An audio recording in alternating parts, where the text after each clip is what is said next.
Combien de personnes prêchent dans le monde et se conforment au siècle présent? Combien de personnes envient le monde, regardent les grosses voitures et courent derrière les hommes pour obtenir quelque chose? Non, nous sommes le sacrifice vivant de Christ. Alors nous devions être agréables dans la sainteté. La sainteté doit s'étendre dans tous les domaines. Ne nous conformons pas au siècle présent,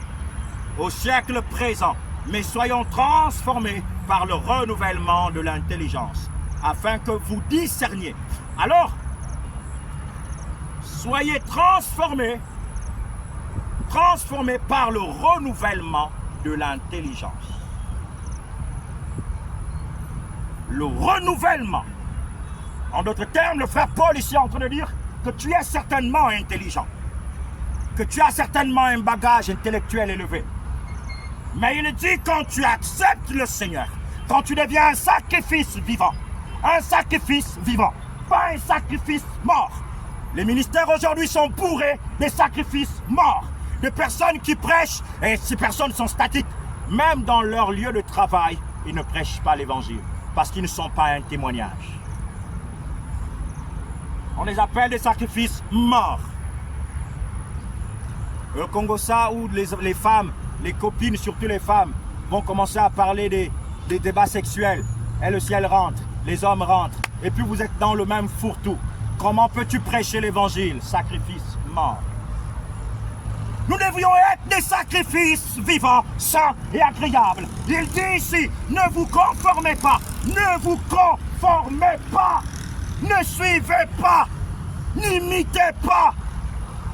Regardez la parole et soyons semblables à celui qui a donné sa vie pour nous. Afin que vous discerniez quelle est la volonté de Dieu, ce qui est bon, agréable et parfait. Afin que vous discerniez quelle est la volonté de Dieu, ce qui est bon, agréable et parfait. Alors quand tu vas discerner ce qui est bon, agréable et parfait, tu rentres dans le monde de l'Esprit. Le Saint-Esprit habite ceux qui discernent ce qui est bon, agréable et parfait devant Dieu. En réalité, c'est l'homme qui doit discerner ce qui est bon, agréable. Quand tu discerneras cela, alors tu deviens un parfum de bonne odeur. Tu peux venir comme cette femme adultère avec un parfum de grand prix. Pendant que les hommes rejetaient cette femme adultère, cette femme pécheresse, cette femme prostituée, cette femme qui avait tous les péchés, que les hommes pouvaient lapider. Elle était venue avec un parfum de grand prix pour venir laver les pieds de Jésus.